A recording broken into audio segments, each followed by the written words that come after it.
ओम नमः शिवाय। जय माता दी। शिव भक्त वैश्वानर। प्राचीन काल में पुण्यसल्या नर्मदा नदी के पावन तट पर नर्मदपुर नामक एक अति रमणीय छोटा सा गांव था। उसमें विश्वानर नामक एक पुण्यात्मा ब्रह्मचारी रहते थे। उनके मुख पर ब्रह्म तेज था, इंद्रियां वश में थीं, हृदय पवित्र था और वे प्रायः स्वाध्याय में लगे रहते थे। वे भगवान शंकर के अनन्य भक्त थे। जब उन्होंने ब्रह्मचर्याश्रम में वेद वेदांगों का अध्ययन पूरा कर लिया, तब उनकी व्यवहार क्षेत्र में उतरने की इच्छा हुई। विश्वानर ने मन में विचार किया कि गृहस्थाश्रम ही अन्य 3 आश्रमों का आधार है। देवता, पितर, मनुष्य, हवन और दान गृहस्थ के लिए ही आवश्यक धर्म है। इस आश्रम में जप के लिए भी कोई बाधा नहीं है। चित्त स्वभाव से ही चंचल है। गृहस्थ का चित्त एक स्त्री में बंधा रहता है। चरित्र की रक्षा के लिए धर्म पत्नी उसका कवच है।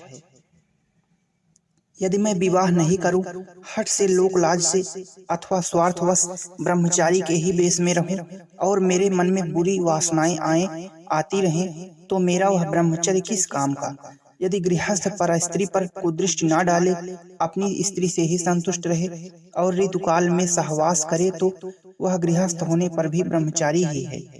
जो राग द्वेष से रहित होकर सदाचार पूर्वक गृहस्थ जीवन व्यतीत करता है, वह वानप्रस्थ से भी श्रेष्ठ है।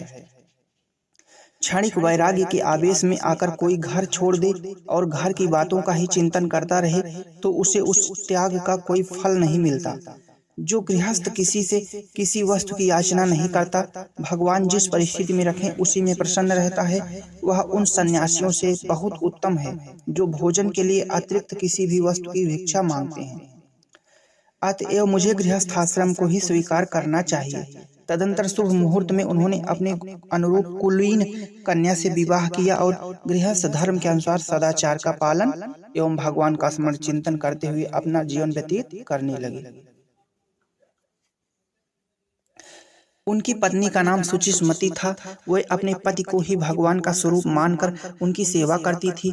पंच महायज्ञ, देवता, पितर और अतिथियों की पूजा सेवा प्रतिदिन होती। विश्वानर के पूजा पाठ एवं अर्थोपार्जन का समय निश्चित था। उनका प्रत्येक काम धर्म की प्रेरणा से युक्त ही होता था। उनकी धर्म पत्नी उनके प्रत्येक कार्य में निसंकोच सहायता करती थी। वे 2 शरीर एक प्राण थे। उनका जीवन सुखमय था। भगवान का प्रेम दोनों के हृदय से छलकता रहता था। इस प्रकार बहुत दिन बीत गए। संतान न होने से सुचिस्मती का मन बहुत दुखी रहता था। उसने एक दिन पति से कहा, उनके मन में आई इसके लिए भगवान शंकर की आराधना करनी चाहिए। और इसके बाद अपनी पत्नी को आश्वासन देकर उन्होंने इस कार्य के लिए काशी की यात्रा की।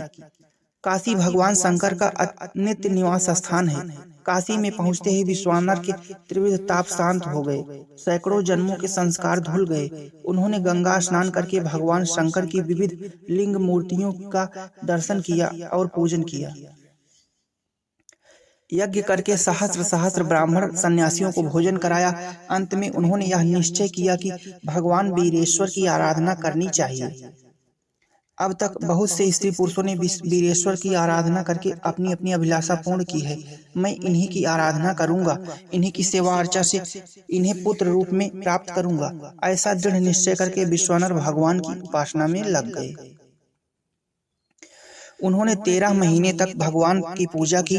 कभी एक समय खा लेते, कभी बिना मांगे जो कुछ मिल जाता वही खाकर रह जाते। कभी दूध पी लेते, कभी फल खा लेते, कभी कुछ नहीं खाते।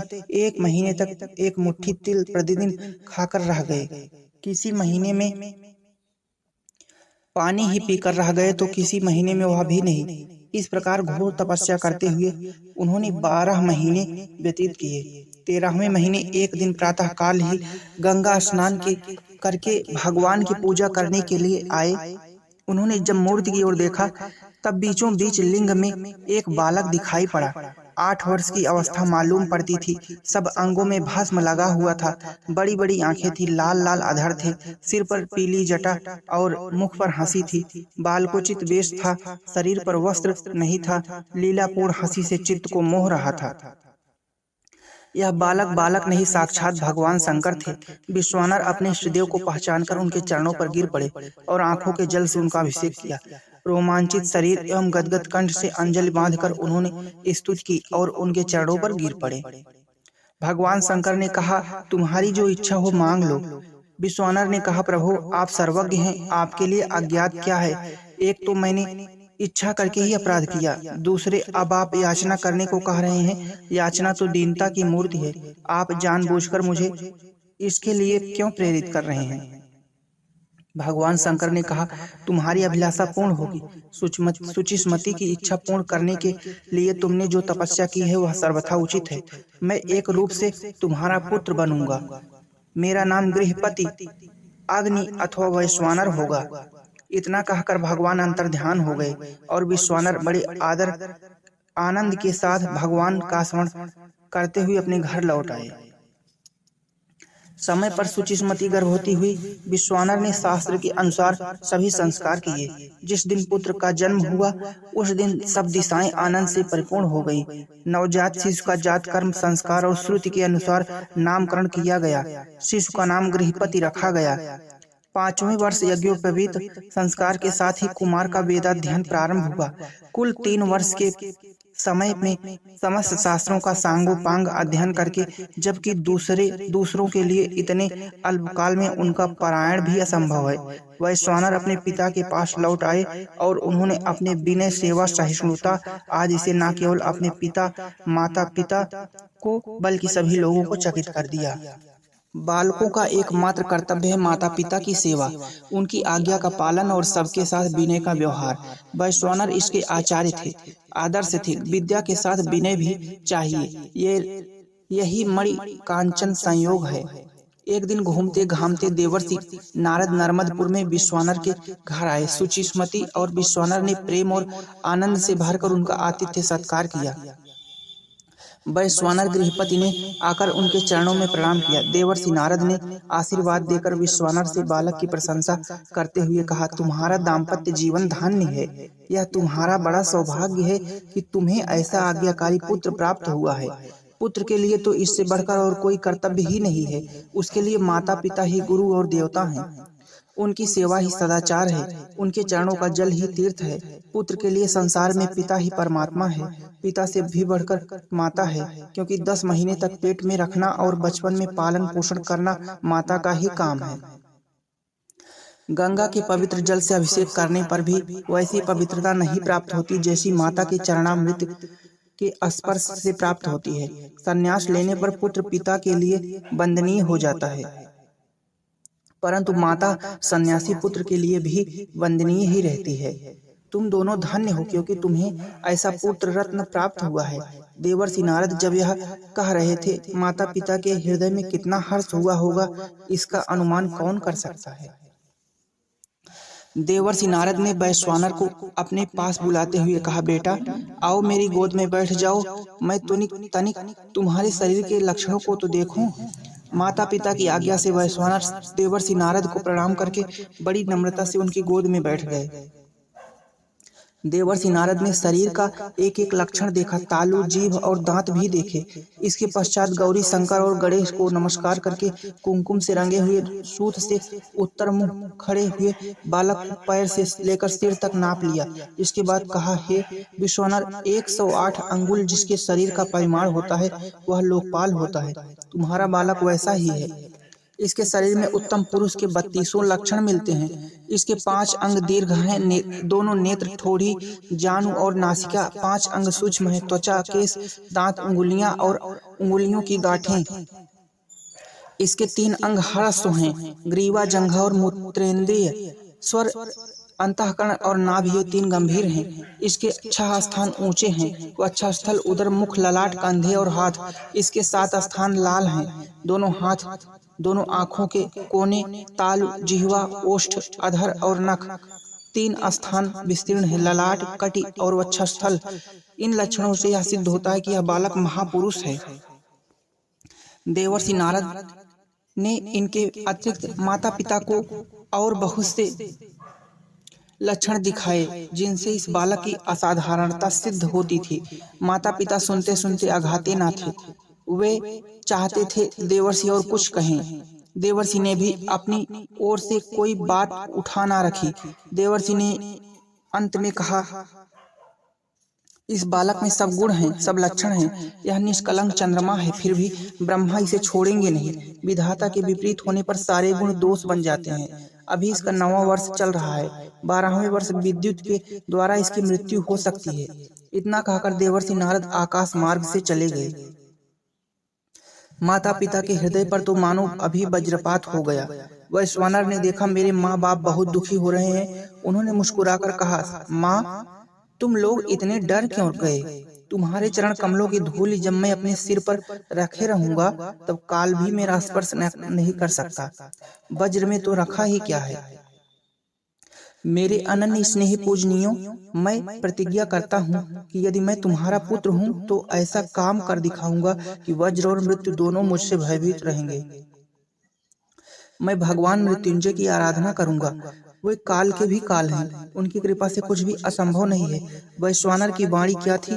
अमृत की वर्षा थी। माता पिता का हृदय शीतल हो गया। उनके सुख की सीमा ना रही। वे बोले, भगवान शंकर बड़े दयालु हैं। उन्होंने एक नहीं अनेकों की रक्षा की है। प्रलय की धधकती हुई आग व हलाहल विष जिसकी ज्वाला से त्रिलोकी भस्म हो जाती, करुणा परवश होकर भगवान शंकर पी गए। उनसे बढ़कर दयालु और कौन हो सकता है। जाओ तुम उन्हीं की शरण में जाओ। उनका आराधन ही जीवन की पूर्णता है। वैश्वानर ने पिता माता के चरणों में प्रणाम किया, उन्हें आश्वासन दिया और प्रदक्षिणा करके काशी की यात्रा की। वैश्वानर का हृदय काशी के दर्शन मात्र से खिल उठा। मणिकर्णिका घाट पर स्नान करके विश्वेश्वर का दर्शन किया। इतना सुंदर मनोहर दर्शन मानो परमानंद ही उस लिंग के रूप में प्रकट हो गया हो। वैश्वानर ने सोचा मैं धन्य हूँ। त्रिलोकी के सार सर्वस्व शंकर का दर्शन करके मेरा बड़ा सौभाग्य है कि मैं अपने प्रभु के दर्शन से सनात हुआ। देवर्षि नारद ने मुझ पर बड़ी कृपा की, जिससे जीवन का यह परम लाभ मुझे प्राप्त हुआ है। अब मैं कृतकृत्य हूँ। वैश्वानर के हृदय में आनंदमय भावों की बाढ़ आ गई। भगवान की भक्ति का रहस्य भगवान ही जानते हैं। अल्पज्ञ जीव अनंत प्रेमार्णव के एक सीकर की भी तो कल्पना नहीं कर सकता। इसी से करुणा परवश भगवान भक्त के वेश में आते हैं। भक्त कभी भगवान से विभक्त नहीं होते। चाहे भगवान भक्त के हृदय में प्रकट होकर प्रेम की लीला करें, चाहे भक्त के रूप में, दोनों में एक ही बात है। आज साक्षात भगवान शंकर भी जीवों के कल्याण के लिए भक्तों का साज सज रहे हैं। यह उनके लिए यह तो एक लीला है, परंतु जीवों के लिए भक्ति भावना का आराधना का एक सुंदर आदर्श है। इस मार्ग पर चलकर भला कौन नहीं अपना कल्याण साधन कर सकता। वैश्वानर ने शुभ मुहूर्त में शिवलिंग की स्थापना की। पूजा के बड़े कठोर नियम स्वीकार किए। प्रतिदिन गंगा जी से 108 घड़े जल लाकर चढ़ाना, 1008 नीले कमलों की माला चढ़ाना, 6 महीने तक सप्ताह में एक बार कंदमूल खाकर रह जाना, 6 महीने तक सूखे पत्ते खाना, 6 महीने तक जल और 6 महीने तक केवल हवा के आधार पर रहना, जब पूजा पाठ निरंतर भगवान शंकर का चिंतन, सरल हृदय भक्ति भावनाओं से परिपूर्ण, कभी भगवान की कर्पूर धवल भस्म भूषित सर्व परिवेष्टित दिव्य मूर्ति का ध्यान, तो कभी करुणापूर्ण हृदय से गदगद प्रार्थना। 2 वर्ष बीत गए। पलक मारते मारते सुख के दिन, सौभाग्य के दिन यूं ही बीत जाया करते हैं। एक दिन जब वैश्वानर का 12वां वर्ष चल रहा था, मानो नारद की बात सत्य करने के लिए हाथ में वज्र लिए हुए इंद्र आए। उन्होंने कहा, वैश्वानर, मैं तुम्हारी नियम निष्ठा से प्रसन्न हूँ। तुम्हारे हृदय में जो अभिलाषा हो मुझसे कहो, मैं उसे अवश्य पूर्ण करूंगा। वैश्वानर ने बड़े ही कोमल स्वर में कहा, देवेंद्र, मैं आपको जानता हूँ, आप सब कुछ कर सकते हैं, परंतु मेरे स्वामी तो एकमात्र भगवान शंकर हैं। मैं उनके अतिरिक्त और किसी से वर नहीं ले सकता। इंद्र ने कहा, बालक, तू मूर्खता क्यों कर रहा है? मुझसे भिन्न शंकर का कोई अस्तित्व नहीं है। मैं ही देवाधिदेव हूँ। जो तुझे चाहिए मुझसे मांग ले। वैश्वानर ने कहा, इंद्र, आपका चरित्र किससे छिपा है? मैं तो शंकर के अतिरिक्त और किसी से वर नहीं मांग सकता। इंद्र का चेहरा लाल हो गया। उन्होंने अपने हाथ में स्थित भयंकर वज्र से वैश्वानर को डराया। वज्र की भीषण आकृति देखकर जिसमें से विद्युत की लपटें निकल रही थी, वैश्वानर मानो मूर्छित हो गए। ठीक इसी समय भगवान गौरी शंकर ने प्रकट होकर अपने कर कमलों के अमृतमय संस्पर्श से वैश्वानर को उज्जीवित करते हुए कहा, बेटा तुम्हारा कल्याण हो, उठो उठो, देखो तो सही तुम्हारे सामने कौन खड़ा है। उस सुधा मधुर वाणी को सुनकर वैश्वानर ने अपनी आंखें खोली और देखा कि कोटि कोटि सूर्य के समान प्रकाशमान भगवान शंकर सामने खड़े हैं। ललाट पर लोचन, कंठ में कालिमा, बाईं ओर जगत जननी पार्वती, जटा में स्थित चंद्रमा की किरणें आनंद की वर्षा कर रही थीं। कर्पूरोज्ज्वल शरीर पर गज चर्म का आच्छादन और सांपों के आभूषण आनंद के उद्रेक से वैश्वानर का गला भर आया, शरीर पुलकायमान हो गया। बोलने की इच्छा होने पर भी जबान बंद हो गई। वैश्वानर चित्रलिखे की भांति स्थिर हो गया, अपने आप को भी भूल गया। ना नमस्कार, ना स्तोत्र, ना तो प्रार्थना। एक और गौरी शंकर, दूसरी ओर वैश्वानर। वैश्वानर चकित था, भगवान शंकर मुस्कुरा रहे थे। भगवान शंकर ने मौन भंग किया। वे बोले, बाल वैश्वानर, क्या तुम इंद्र का वज्र देखकर भयभीत हो गए? डरो मत, मैंने ही इंद्र का रूप धारण करके तुम्हें परखना चाहा था। जो मेरे प्रेमी भक्त हैं वे तो मेरे स्वरूप ही हैं, और तुम तो मेरे स्वरूप ही हो। इंद्र, वज्र अथवा यमराज मेरे भक्त का बाल भी बांका नहीं कर सकते। तुम्हारी जो इच्छा हो वह मैं पूर्ण कर सकता हूँ। तुम्हें मैंने अग्नि का पद दिया, तुम समस्त देवताओं के मुख बनोगे। सब देवता तुम्हारे द्वारा ही अपना अपना भाग ग्रहण कर सकेंगे। समस्त प्राणियों के शरीर में तुम्हारा निवास होगा।